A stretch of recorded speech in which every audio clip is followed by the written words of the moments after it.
¿Cuántos años llevas tomando tu pastilla para la tensión? 5 años, 10, quizás 20. Cada mañana a la misma hora con el vaso de agua, como un ritual, sin preguntarte demasiado. Y ahora mismo te voy a pedir que te quedes conmigo durante los próximos minutos, porque lo que voy a explicarte hoy podría cambiar completamente la forma en que ves cada pastilla que te llevas a la boca. No porque sea algo alarmante, no porque vayas a dejar de tomarla, sino porque hay información que debería haberte explicado tu médico, que casi nunca hay tiempo de explicar en una consulta de 10 minutos y que puede marcar una diferencia enorme en tu seguridad y en tu calidad de vida. Y lo más curioso es esto. La mayoría de personas que están tomando amlodipino, losartán o enalapril, ahora mismo llevan años ignorando señales que su propio cuerpo les está mandando. Señales pequeñas, cotidianas, que se confunden con el cansancio, con la edad, con el calor y que en realidad son mensajes importantes. Y si eso te está ocurriendo a ti, quédate porque vamos a repasarlo todo. Llevo más de 20 años acompañando a pacientes con hipertensión. He visto de todo. He visto a personas que tomaban su medicación religiosamente y aún así sufrían una complicación evitable. He visto a otras que dejaron el tratamiento por su cuenta porque se sentían bien y acabaron en urgencias. Y he llegado a una conclusión muy clara. El problema no es la medicación, el problema es la falta de información alrededor de esa medicación. Las consultas son breves. El médico tiene que atender a muchas personas. A veces no hay tiempo de explicar el porqué detrás de cada cosa, los efectos que pueden aparecer, las señales que hay que vigilar. Y el paciente se va a casa con la receta y con muchas preguntas sin responder. Eso es exactamente lo que vengo a remediar hoy. Vamos a ver las 11 cosas más importantes que necesitas saber si estás tomando amlodipino, losartán o enalapril. O si vives o cuidas a alguien que los toma, las he ordenado de la menos a la más importante, y te adelanto que el número 1 no es lo que probablemente esperas, pero cuando llegues a él, vas a entender por qué lo he puesto en ese lugar. Empezamos. Número 11. La hinchazón de tobillos que nadie relaciona con la pastilla. Si tomas amlodipino, hay algo que quiero que mires ahora mismo. Tienes los tobillos un poco hinchados. Al final del día, las piernas se te quedan más pesadas de lo normal. Los zapatos te aprietan más por la tarde que por la mañana.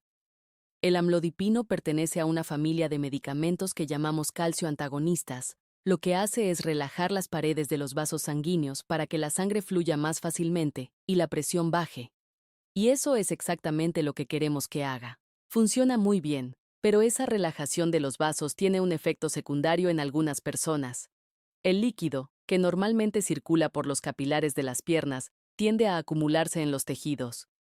El resultado es esa hinchazón en tobillos y pies que parece inofensiva, pero que muchas personas llevan años aguantando pensando que es cosa de la edad o de las varices. No siempre es de la edad. ¿Qué deberías hacer? Comentárselo a tu médico, porque en muchos casos simplemente se ajusta la dosis, se cambia el horario de la medicación o se combina con otro fármaco que compensa ese efecto. No tienes por qué convivir con esa hinchazón si hay solución. Y lo que no debes hacer jamás es tomar un diurético por tu cuenta sin consultar, porque ahí es donde empieza el siguiente problema. Número 10. La tos que no te deja dormir y que tiene nombre propio. Y aquí es donde muchas personas cometen un error peligroso. Si tomas enalapril, o lisinopril, o ramipril, o cualquier medicamento cuyo nombre termine en pril, escúchame bien, porque estos fármacos tienen un efecto secundario que afecta a entre el 15 y el 20% de las personas que los toman. Y cuando digo 15 o 20% estoy hablando de 1 de cada 5 personas.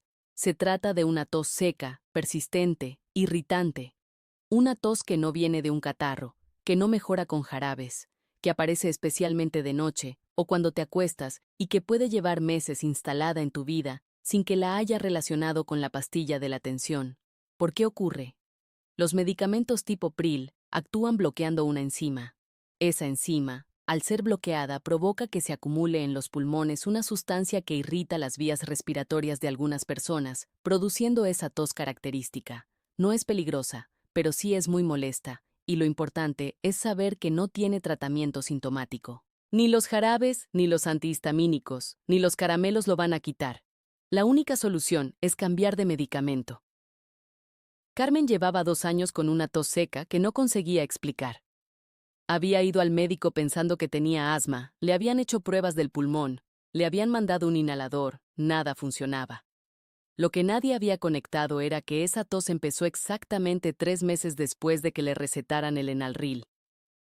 Es que yo pensaba que la tos y la pastilla no tenían nada que ver, me dijo cuando finalmente lo relacionamos.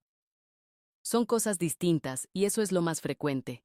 Asumimos que un efecto secundario tiene que ser llamativo, inmediato, obvio, pero muchos aparecen semanas o meses después de empezar el tratamiento, y para entonces ya hemos buscado otras explicaciones. Carmen cambió al losartán. La tos desapareció en 15 días. 2 años de noches malas, 2 años de pruebas innecesarias.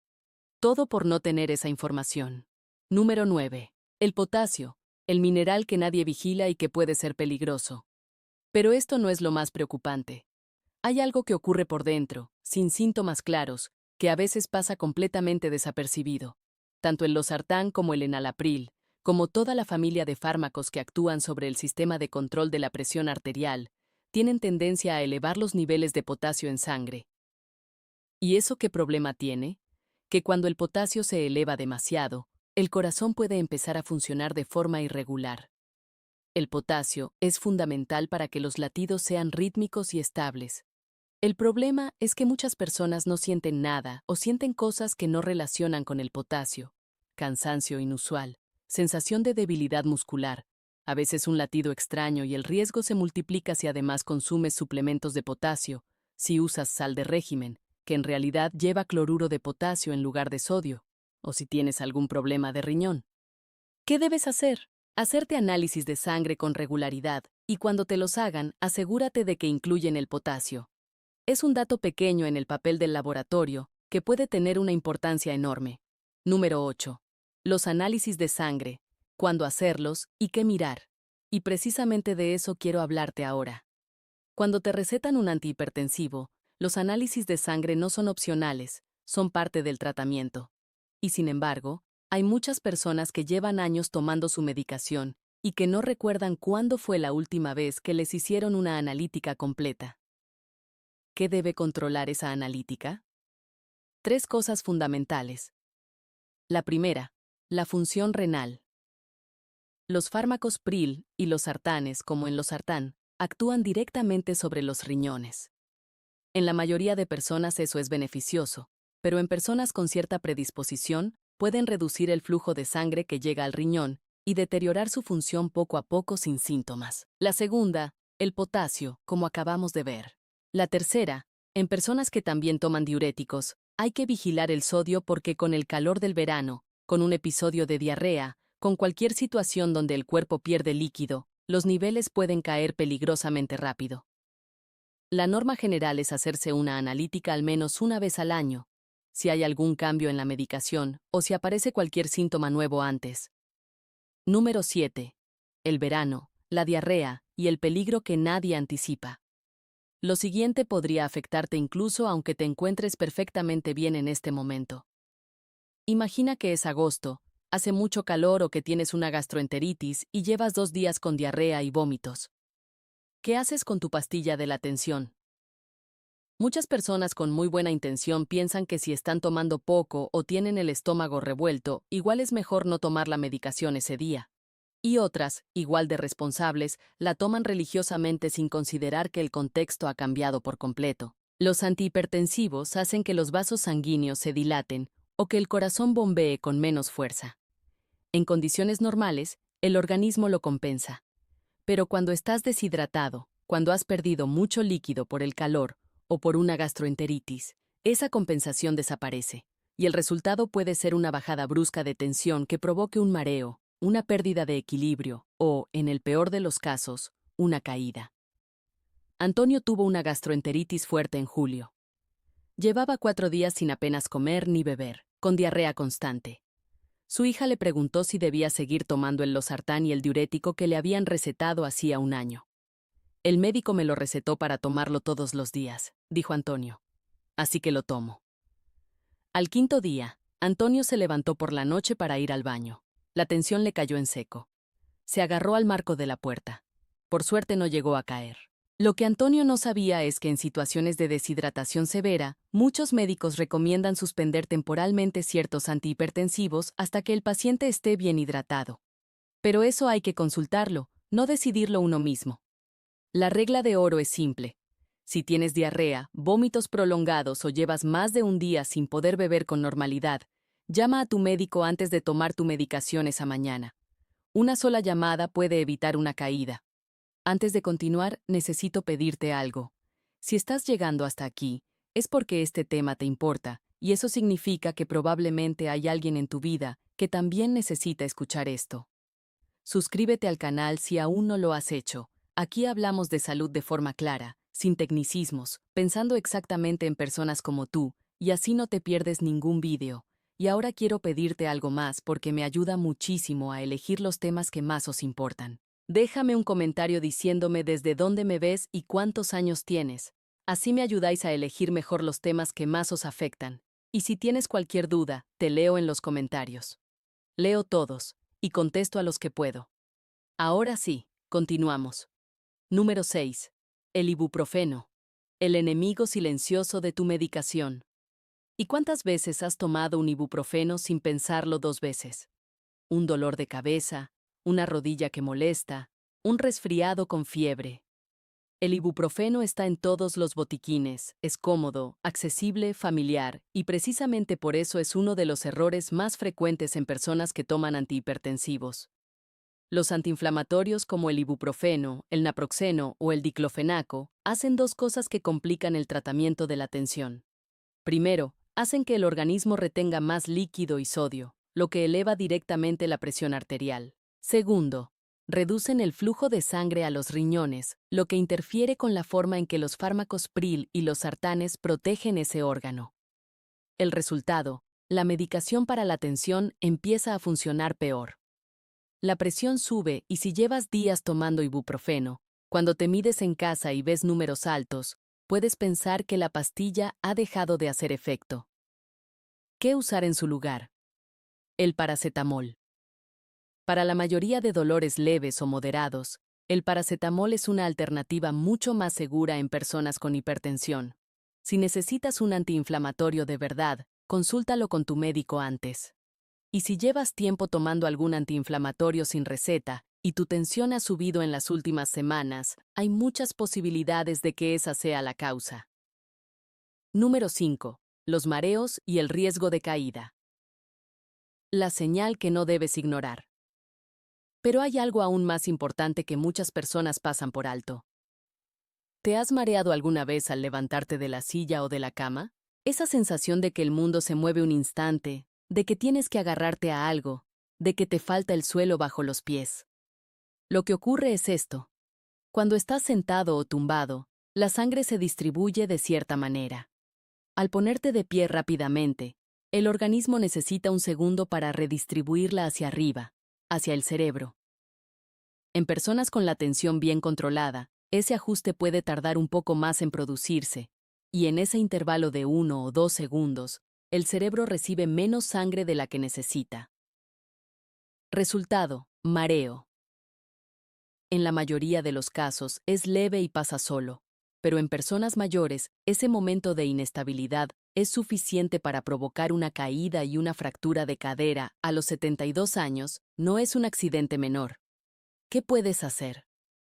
3 cosas sencillas. Primera, levántate siempre despacio en 2 tiempos. Primero, siéntate al borde de la silla o de la cama. Espera unos segundos. Luego, ponte de pie. Segunda, cuando estés de pie, agárrate a algo firme hasta que el mareo pase. Tercera, si los mareos son frecuentes o intensos, cuéntaselo a tu médico, porque a veces la tensión está demasiado baja y hay que ajustar la dosis. Número 4. ¿Cómo te mides la tensión en casa? Los errores que distorsionan todo. Lo que ocurrió después sorprendió incluso a su familia. Hay personas que llevan meses midiendo su tensión en casa, registrando los números, preocupándose o tranquilizándose en función de lo que ven, sin saber que están cometiendo errores sistemáticos que hacen que esas cifras no reflejen la realidad. Y no es culpa de nadie. Nadie les enseñó a hacerlo bien. Estos son los errores más frecuentes. Medirse justo después de levantarse. En los primeros minutos después de ponerse de pie, la tensión está en un pico fisiológico.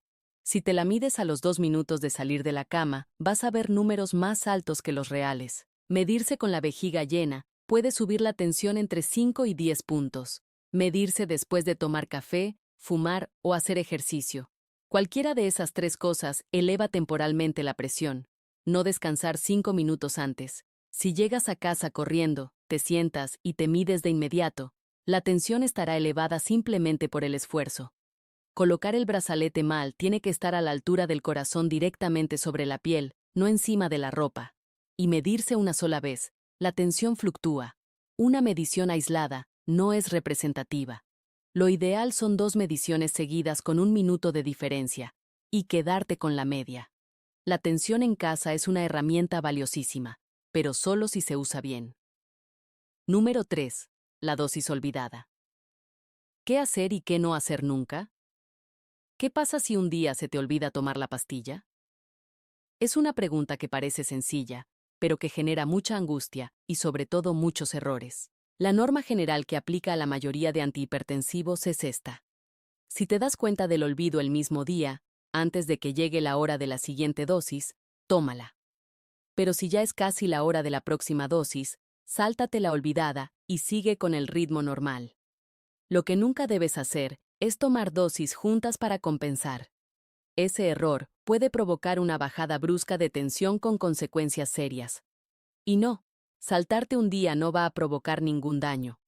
La tensión no sube de forma peligrosa por una dosis olvidada, pero si empiezas a olvidarla de forma habitual, sí que puede perder su efecto protector a largo plazo. Si el problema es que se te olvida con frecuencia, hay soluciones sencillas. Un pastillero semanal, una alarma en el móvil, asociar la toma a otro hábito diario fijo como el desayuno o el lavado de dientes. Lo importante es encontrar el sistema que funcione para ti. Número 2. La adherencia. El problema que más vidas cobra y del que nadie habla abiertamente. Y aquí llegamos a algo que te pido que escuches con mucha atención. Hay un fenómeno muy bien documentado en medicina que en lenguaje llano significa esto. Muchos pacientes con hipertensión dejan de tomar su medicación, no de golpe, no con una decisión consciente, sino poco a poco. Un día la olvidan, otro día se sienten bien y piensan que quizás ya no la necesitan. Leen algo en internet que les preocupa, o simplemente se cansan de tomar pastillas indefinidamente sin sentir ningún beneficio inmediato, porque la hipertensión en la mayoría de los casos no duele, no tiene síntomas evidentes, no se siente.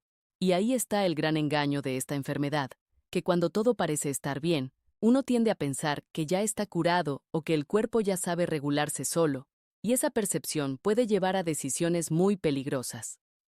Manuel llevaba 8 años tomando amlodipino y losartán sin problema. Se medía la tensión en casa, siempre bien, se sentía con energía. Un día leyó en un grupo de WhatsApp que los antihipertensivos dañaban los riñones a largo plazo. Se asustó. No consultó a su médico. Fue dejando la medicación gradualmente durante 3 meses. Al 4.º mes, Manuel sufrió un ictus leve. Perdió sensibilidad en el brazo izquierdo durante unas horas. Llegó a urgencias a tiempo. Se recuperó sin secuelas graves. Cuando el médico le explicó lo que había pasado, Manuel lloró. Pensé que lo estaba haciendo bien. Pensé que me estaba cuidando. Y eso es lo más devastador de esta historia. Manuel lo hizo con la mejor intención, pero sin la información correcta. Nunca suspendas la medicación para la tensión por tu cuenta. Si tienes dudas, miedos, si has leído algo que te preocupa, habla con tu médico, que sea él quien decida. No, el grupo de WhatsApp y el número 1, probablemente el consejo más importante de todo este vídeo. Llevamos todo el vídeo hablando de efectos secundarios, de riesgos, de precauciones, y es importante, todo eso es importante. Pero el mensaje más poderoso que me llevaría a casa si estuviera sentado frente a ti en la consulta es este. La mejor medicación para la tensión no es la que baja más rápido la presión arterial, es la que puedes tomar de forma segura durante años. Piénsalo un momento. Hay personas que se cambiarían de medicamento mañana mismo si supieran que otro les baja 5 puntos más la tensión. Y hay personas que al primer efecto secundario dejan el tratamiento sin más. Ambas actitudes son comprensibles, pero ambas pasan por alto algo fundamental. El tratamiento de la hipertensión no es una carrera de velocidad, es un maratón. La clave no es bajar los números esta semana, la clave es proteger tu corazón, tu cerebro y tus riñones durante los próximos 10, 20, 30 años. Y eso solo ocurre si el medicamento que tomas es el correcto para ti, no el mejor del mundo en abstracto. El mejor para tu cuerpo, tu historial, tu estilo de vida, tus otras enfermedades. El amlodipino puede ser perfecto para una persona y generar hinchazón molesta en otra.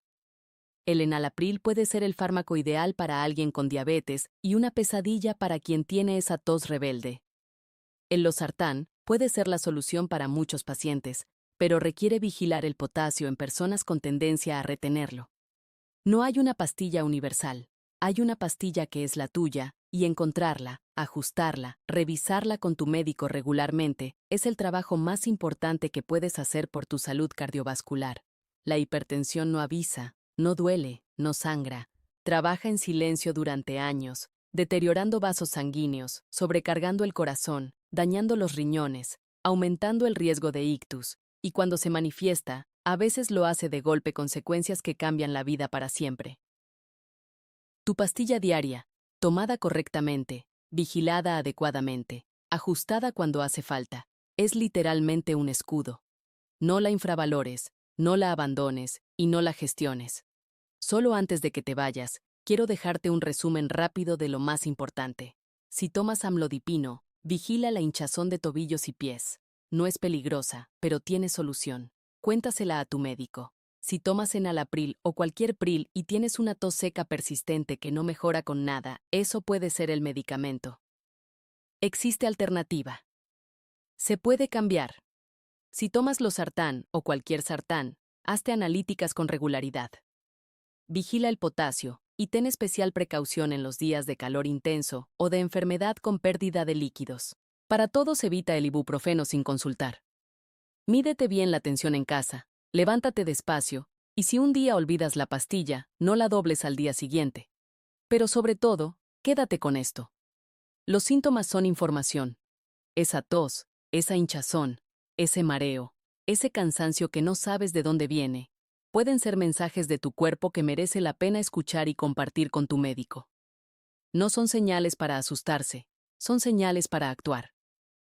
Y actuar significa hablar con tu médico, no suspender la medicación sin más, no buscar soluciones en Internet, no seguir el consejo de alguien del vecindario que también toma algo para la tensión.